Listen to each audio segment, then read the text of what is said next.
Are you dealing with somebody and you're thinking that maybe something is off and maybe they might be a covert narcissist? I'm going to go through 21 signs that this person is a surefire covert narcissist in this video. You're not going to want to miss this.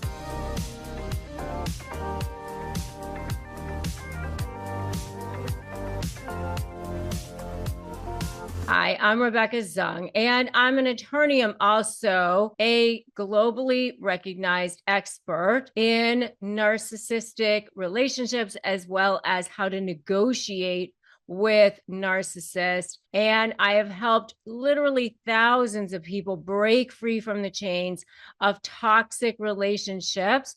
And I want to help you too. And that's why I release brand new videos on this channel every single day. Please go ahead and feel free to subscribe to this channel and hit that notification bell. And that way you will get notified when I upload a new video. Okay, so I have been there going crazy and wondering what in the heck is going on. I did not realize that there was such a thing as a covert narcissist. I thought narcissists were loud, bragging people, people who would boast and tell everybody how great they are, people who would go around demanding the best tables in restaurants, or people who were, men who were misogynistic. I really did not realize that there was such a thing as a covert narcissist, a person who could actually be a female, for example. When I was in a situation where I was in a business partnership with somebody who was female, for one thing, I found myself going crazy and feeling really bad with this person. And this is after I'd had my law practice as a very successful attorney. I've been recognized by US News as one of the best lawyers in America. I mean, had a career.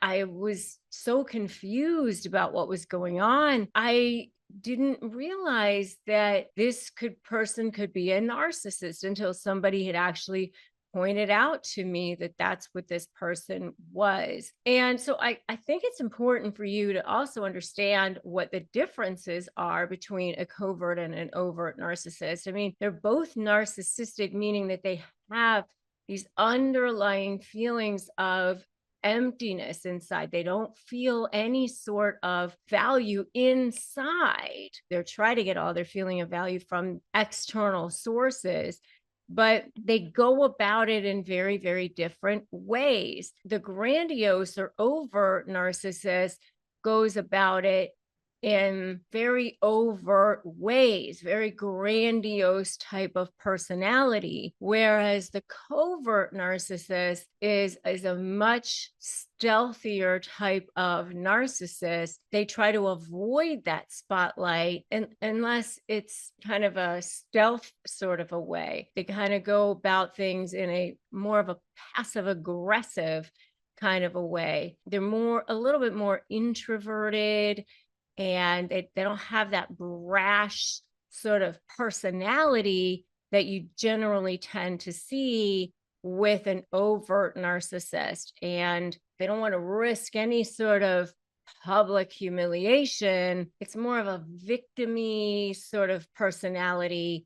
And that's what you sort of see with a covert narcissist. I mean, I remember thinking, oh, I don't think this person is a narcissist. I think they're just really, really insecure, which is true. So number one thing that you're going to see with a covert narcissist is you're going to see this as a person who is very passive aggressive. They're going to criticize from the sidelines. They're going to judge from the sidelines, but they're more passive aggressive, meaning they'll maybe agree to do things. They're agreeable from outside, but they're criticizing on the inside. Like, everybody thinks that they're super nice. They smile a lot. Oh, yes, absolutely, I will do that thing.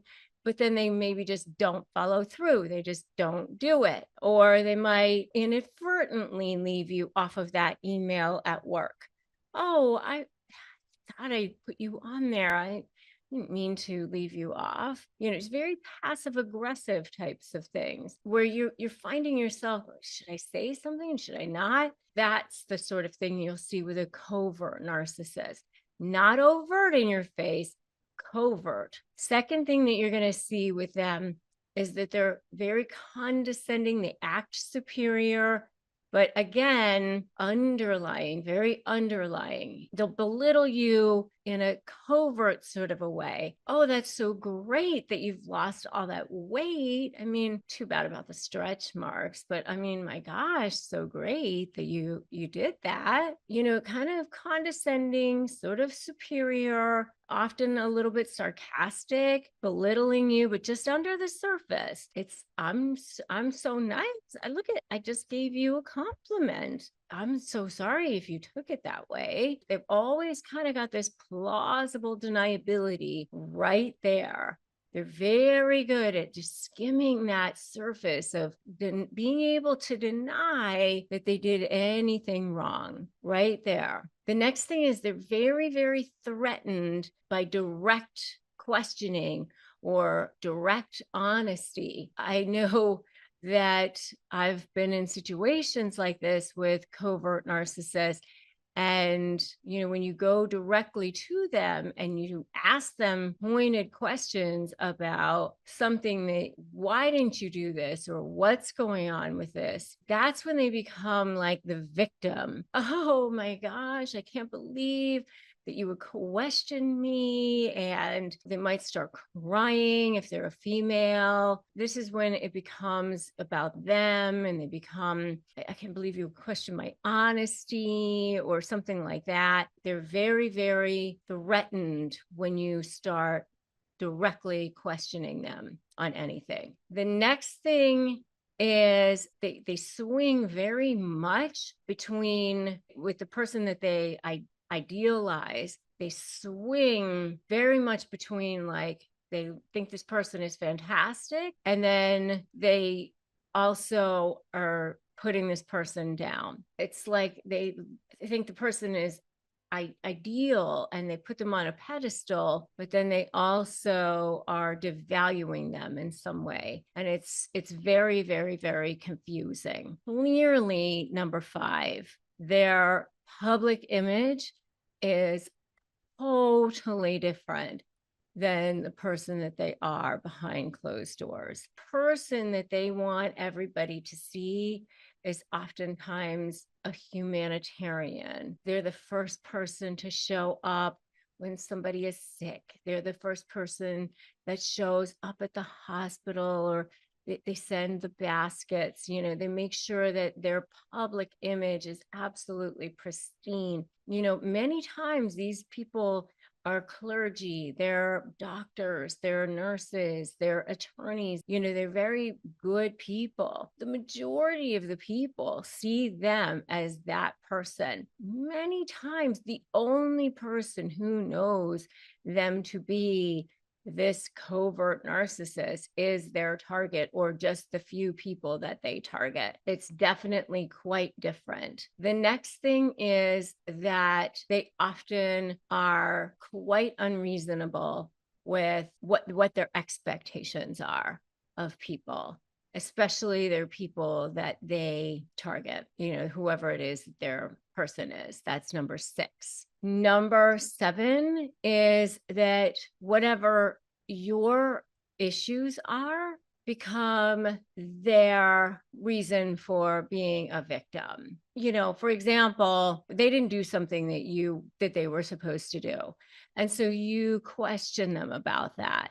Well, then that becomes their drama about it. They had a funeral, they had a this, they had a that, and now it's whatever it is, it's much, much bigger. And then the fact that you attacked them about it, it makes you the bad person. And then you end up basically apologizing to them. And so your issue never even gets addressed. And in fact, you feel bad about it. The next thing is number 8 is that they use other people's vulnerabilities. I'm trying not to use certain situations that I know so well in my life because I don't want the narcissist in my life to come knocking on my door again. But so, for example, if they see that that somebody is sick, they will go show up to that situation and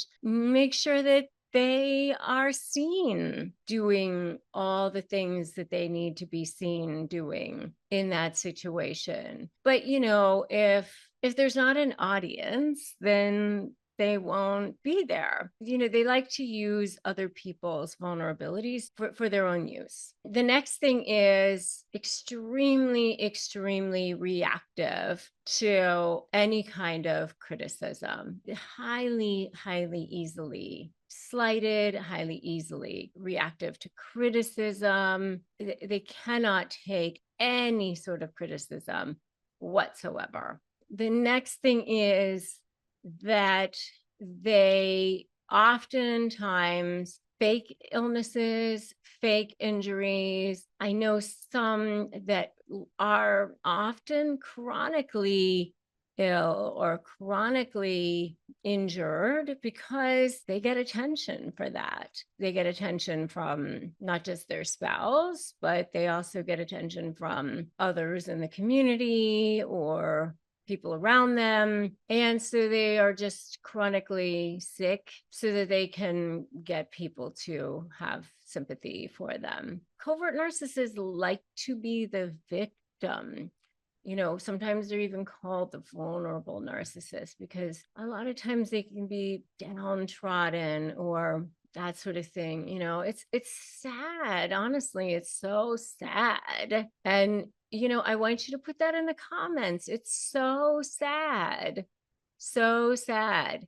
Even though, yes, it can be draining for you, honestly, you have to be sad for them because that's how they live. They will honestly, many times, compromise a relationship with their own family members in order to continue to get attention from others because they would rather have that. So the next one is they will stonewall people. In other words, they will just stop talking to people completely. If that is what they need to do, then that is what they will need to do.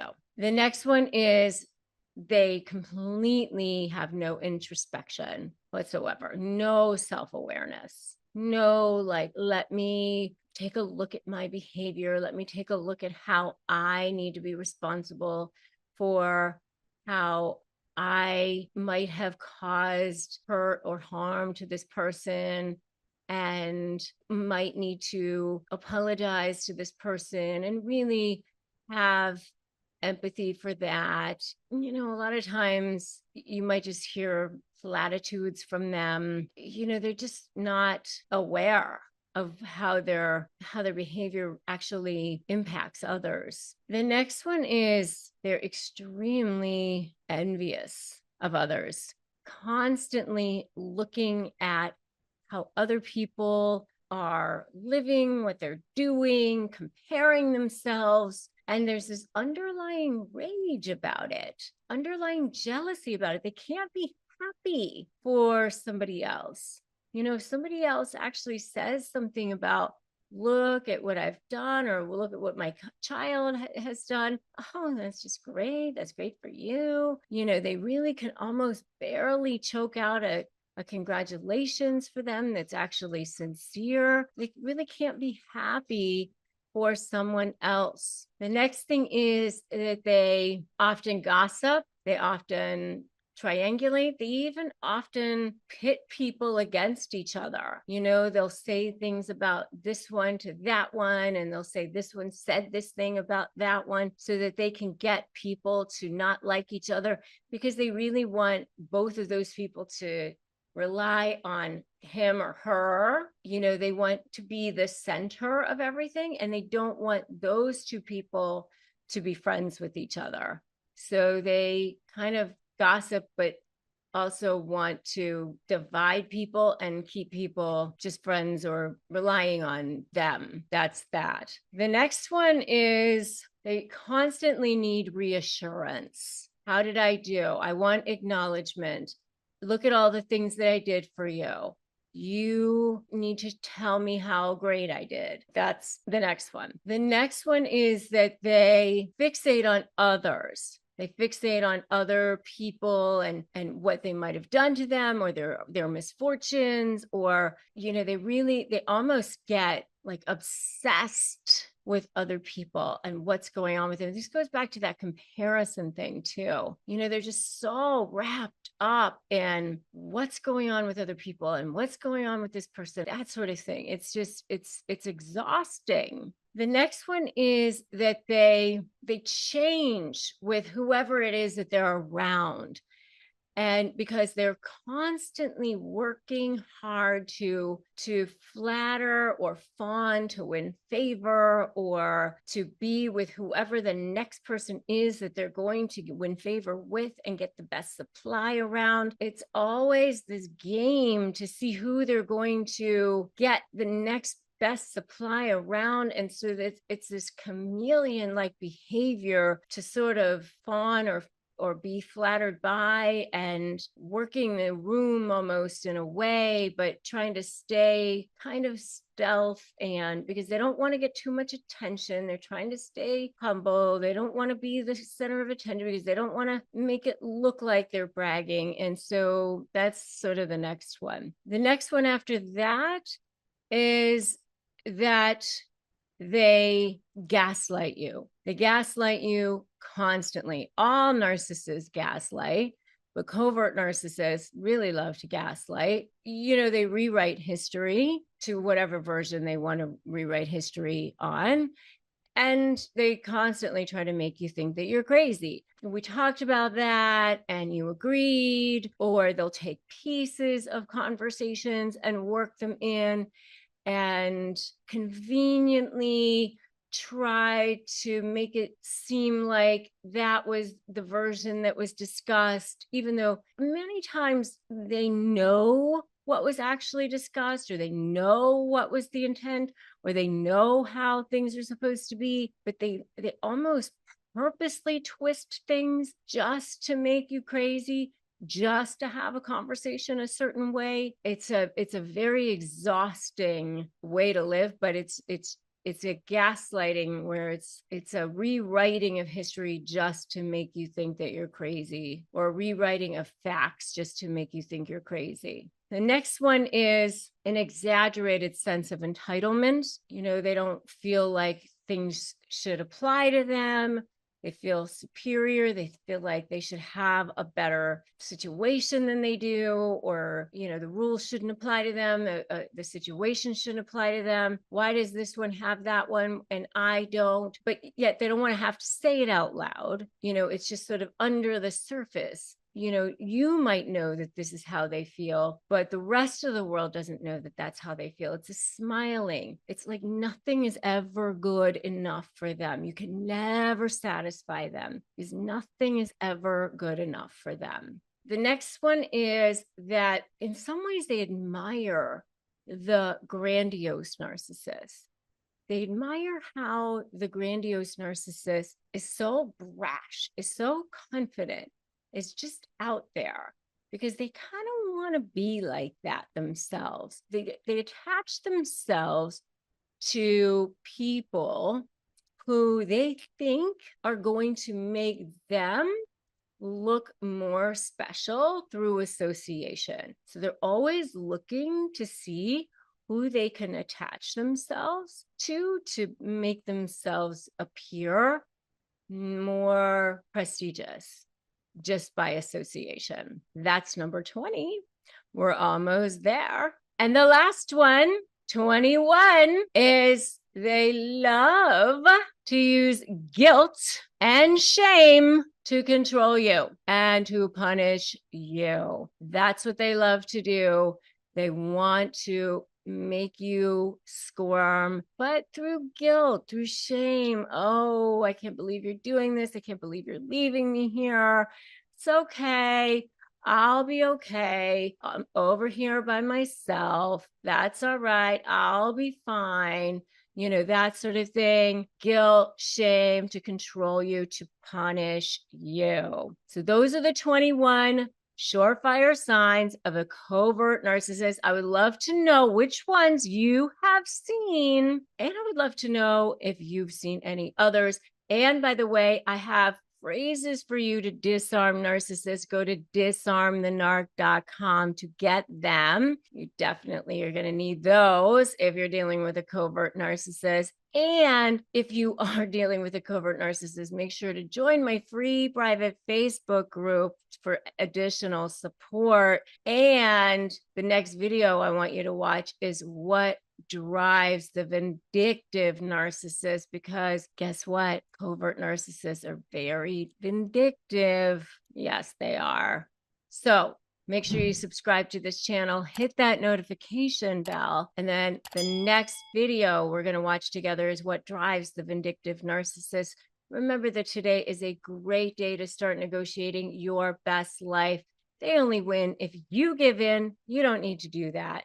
We're right here to help you, to support you, and I will see you in that next video.